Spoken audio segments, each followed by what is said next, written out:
o último ato do grande conflito, a última cena de rebelião. Após 1000 anos de cativeiro em que o diabo em solidão refletirá sobre toda a sua obra de engano e destruição, Satanás tentará um último golpe tão logo os ímpios sejam ressuscitados.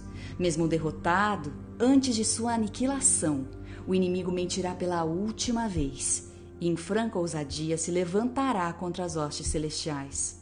Estes serão os últimos instantes da história do pecado no universo. E então, o lago de fogo e enxofre devorará pecadores que recusaram a preciosa oferta de salvação. Esse é o nosso penúltimo encontro nessa série de conferências online sobre eventos finais, promovida pela editora Safeliz. E nosso assunto está imperdível.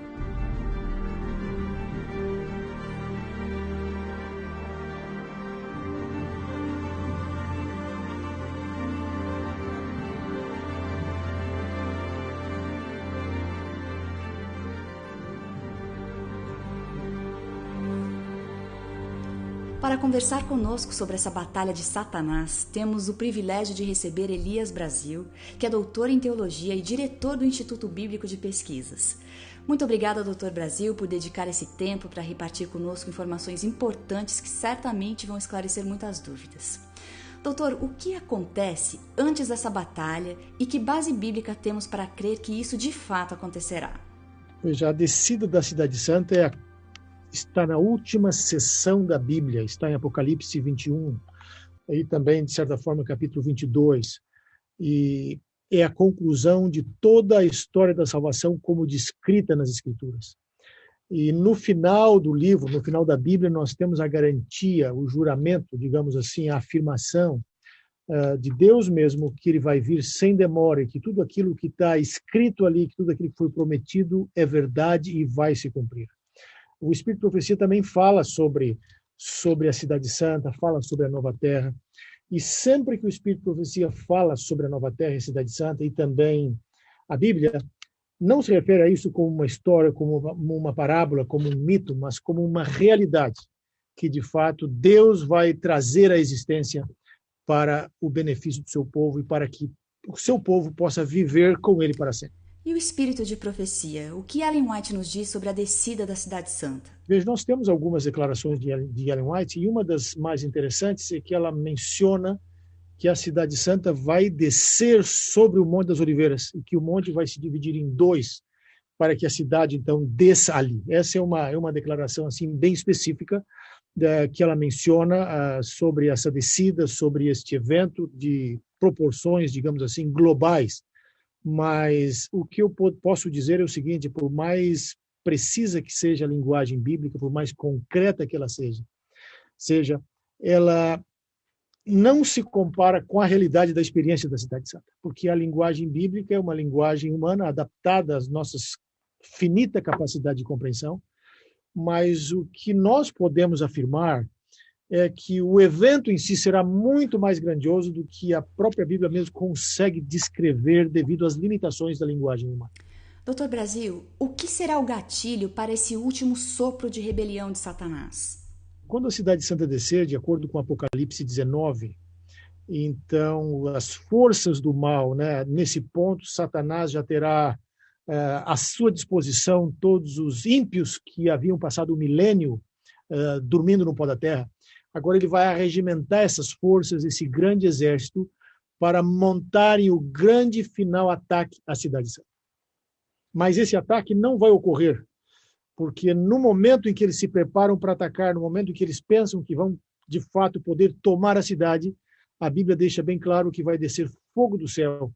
E naquele momento, Satanás, os seus anjos, o mal será, e os ímpios serão destruídos para sempre. Mesmo sabendo que tomar a Cidade Santa e reverter a sentença de morte que pesa sobre suas cabeças é algo impossível, o que faz com que Satanás e os ímpios tentem esse ataque?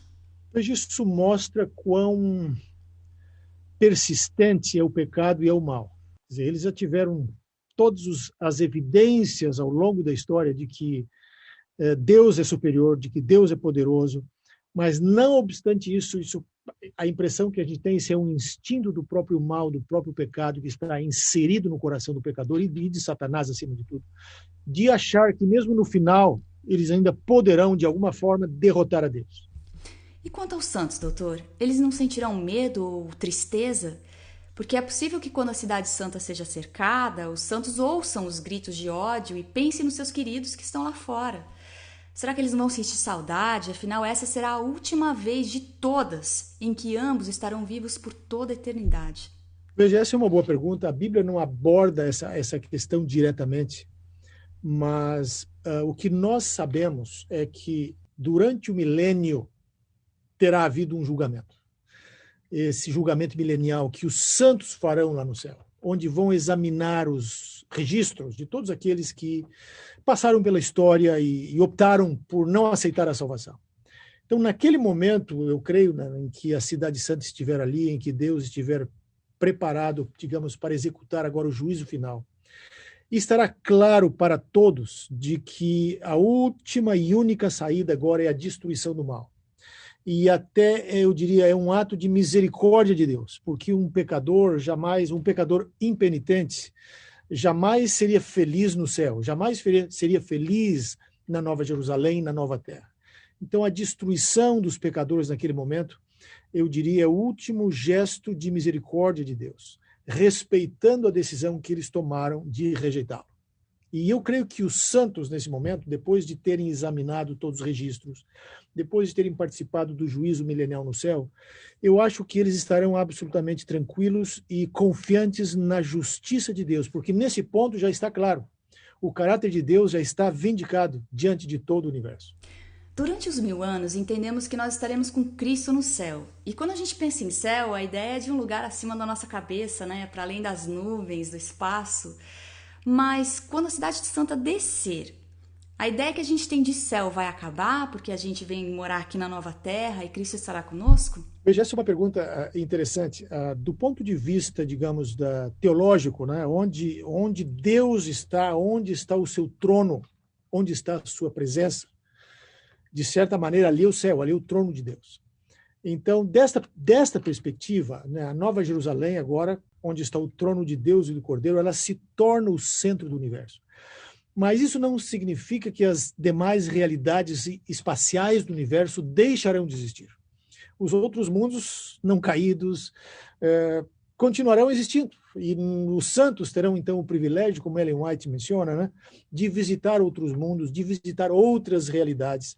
E, quem sabe, o próprio lugar onde Deus estava antes da Nova Jerusalém baixar para a Terra, né? A gente pode imaginar agora, de diferentes maneiras, como a vida será.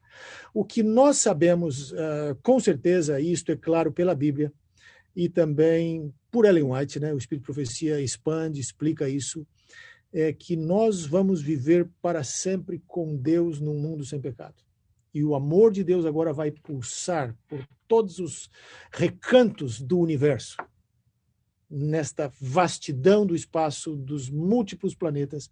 Não haverá mais nenhum vestígio de pecado neste mundo, tudo estará eliminado, tudo estará agora seguro para que os santos possam desfrutar da presença de Deus pela eternidade afora, sem o medo, sem o risco de que o pecado possa entrar aqui novamente, porque quando Cristo morreu na cruz, ele garantiu que o pecado seria eliminado para sempre. Então, a cruz é a vitória, digamos, fundamental para garantir a eliminação do pecado. Sem a cruz, não haveria Nova Jerusalém. Sem a cruz, não haveria destruição do mal e dos pecadores. É a cruz que garantiu isso. E a Nova Jerusalém, então, é justamente o desdobramento daquilo que Cristo alcançou e garantiu para nós na cruz do Calvário. Doutor, por que podemos crer que o pecado não se levantará uma vez mais? Eu diria o seguinte, a cruz, para usar uma ilustração agora simples, e toda ilustração é limitada, e a gente tem que ter cuidado, porque a ilustração ela sempre aborda um aspecto do tema, mas não todos. Mas com o risco de usar uma ilustração bem limitada, eu diria, a cruz ela vacinou o universo contra o pecado. Então, na cruz está claro as consequências do pecado, até onde Deus também poderia ir, e foi, para nos livrar do pecado. Então, a partir da cruz, nenhum ser criado vai desejar a morte do Filho de Deus, digamos assim, entre aspas. Né? Foi garantida, né, a certeza agora de que Deus nos ama, de que Ele nos libertou do pecado, Nós vimos as consequências do pecado, os mundos não caídos viram as consequências do pecado. O caráter de Deus agora está vindicado diante de todo o universo. Então, jamais vai surgir qualquer ser criado para duvidar da bondade, do caráter, do amor de Deus. Então, é dessa perspectiva, porque se Deus estivesse vigiando e se Deus não nos desse a liberdade de decidir, então Deus não seria amor. Eu acho que o ponto fundamental aí é o amor de Deus. E o amor, para que ele exista, ele tem que existir num contexto de liberdade. Então, se nós temos liberdade, a partir dali, claro, nós sempre teremos liberdade de nos rebelar contra Deus, de rejeitar a Deus. Essa liberdade nunca nos será tirada. E essa liberdade, ela é dada a todos os seres do universo. Mas o amor de Deus é tão profundo, tanto o amor que flui de Deus para a criação, quanto o amor que flui das criaturas para Deus, que simplesmente o pecado jamais vai entrar. E para finalizar, Dr. Brasil, o que Deus está tentando nos ensinar hoje com essa mensagem? Há múltiplas implicações e múltiplas mensagens que nós podemos tirar de toda a narrativa bíblica, especialmente desses últimos capítulos. Mas eu creio que para o mundo em que nós vivemos hoje, uma mensagem fundamental é o fato de que o mal não é parte, digamos assim, da estrutura do universo. O mal é um acidente no universo e o mal um dia será eliminado. E nós vamos viver num mundo de amor, de paz e de felicidade com Deus para sempre.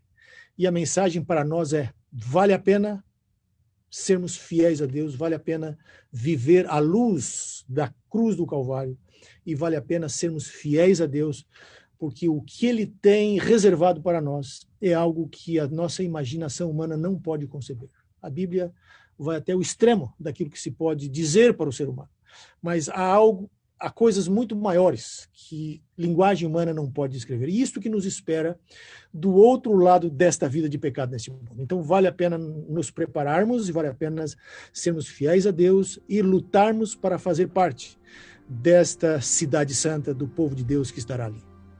Muito obrigada por sua participação, Dr. Brasil. Que Deus continue abençoando seu ministério.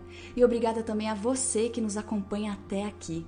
Que você possa se preparar a cada instante para estar junto com Cristo dentro da Cidade Santa, protegido, salvo e feliz.